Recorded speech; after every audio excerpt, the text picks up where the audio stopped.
नमस्कार। आज हम भारत के स्वतंत्रता संग्राम की एक बहुत ही दमदार कविता स्वदेश की गहराई में उतरने वाले हैं। इसे लिखा था गया प्रसाद शुक्ल सनेही ने। तो चलिए इस कविता की एक एक परत को खोलते हैं और समझते हैं कि ये आज भी हमारे लिए इतनी जरूरी क्यों है। कविता की शुरुआत ही एक बड़े ही मजेदार और चौंकाने वाले सवाल से होती है। एक ऐसा सवाल जो हमें अपने होने के मतलब पर ही सोचने को मजबूर कर देता है। और कवि के हिसाब से इसका जवाब जितना सीधा है उतना ही गहरा भी है। वो कहते हैं कि जिस दिल में अपने देश के लिए प्यार नहीं, वो दिल दिल नहीं, बस एक पत्थर का टुकड़ा है। अब इस कविता में जो आग है, जो जुनून है, उसे पूरी तरह से समझने के लिए हमें थोड़ा सा वक्त में पीछे जाना होगा, उस दौर में जब ये कविता लिखी गई थी। तो देखे, ये कविता सिर्फ खूबसूरत शब्दों का खेल नहीं थी। नहीं, ये तो एक हथियार की तरह थी।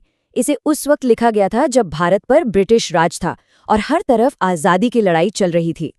और इसका मकसद वो एकदम साफ था, सोए हुए देश को जगाना, लोगों के दिलों में अपनी मिट्टी, अपनी संस्कृति और आज़ादी की लड़ाई के लिए एक मजबूत जज्बा पैदा करना। और ये सब करना कितना जोखिम भरा था, इसका अंदाजा आप इसी बात से लगा सकते हैं कि कवि गया प्रसाद शुक्ल खुद एक सरकारी मुलाजिम थे। अपने इन क्रांतिकारी विचारों को छपवाने के लिए उन्हें त्रिशूल नाम का इस्तेमाल करना पड़ा। मतलब वो उसी सरकार के खिलाफ लिख रहे थे जिसके लिए वो काम करते थे। तो कविता ये तो साफ कर देती है कि ये असली जिंदगी जीने के लिए देशभक्ति बहुत जरूरी है। पर सवाल ये है कि ये एहसास, ये भावना आखिर होती कैसी है, दिखती कैसी है।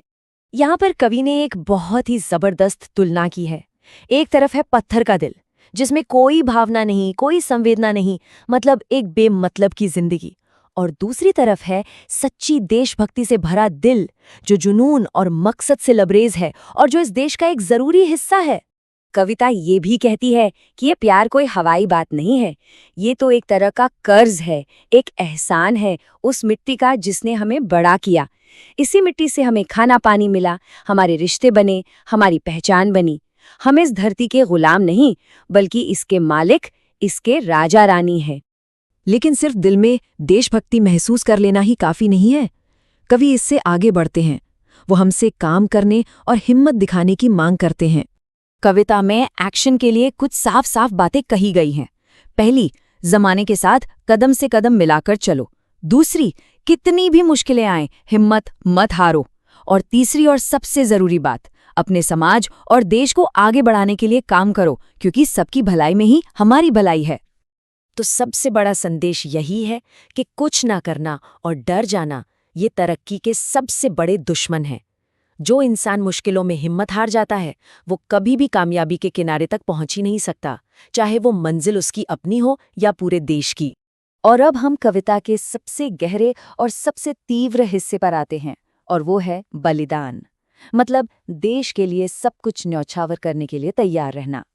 इस निस्वार्थ प्रेम को समझाने के लिए एक बहुत खूबसूरत रूपक का इस्तेमाल हुआ है, दीपक और परवाने का।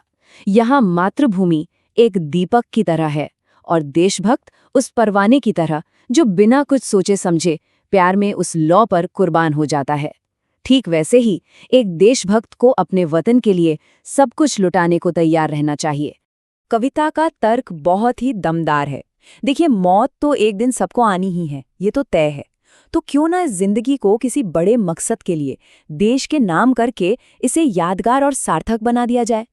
तो क्या इसका मतलब ये है कि देशभक्ति के लिए तोप और तलवार की जरूरत है?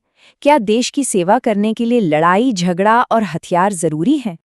कविता का जवाब है नहीं, बिल्कुल भी नहीं। असली हथियार तो हमारे अंदर हैं। हमारा साहस, हमारी अंदरूनी ताकत और हमारा सच्चा मजबूत जज्बा। मतलब ये कि बदलाव लाने की असली शक्ति कहीं बाहर नहीं, हम सबके अंदर ही मौजूद है। और यहीं आकर ये कविता हमें आज के लिए एक बहुत बड़े सवाल के साथ छोड़ जाती है। ये कविता बेशक अपने दौर में लिखी गई थी, लेकिन इसका जो मूल संदेश है वो आज भी उतना ही सच है। ये हमें चुनौती देती है कि हम सोचें कि आज के समय में, इस बदलती हुई दुनिया में, अपने देश से सच्चा प्यार करने का असल मतलब क्या है।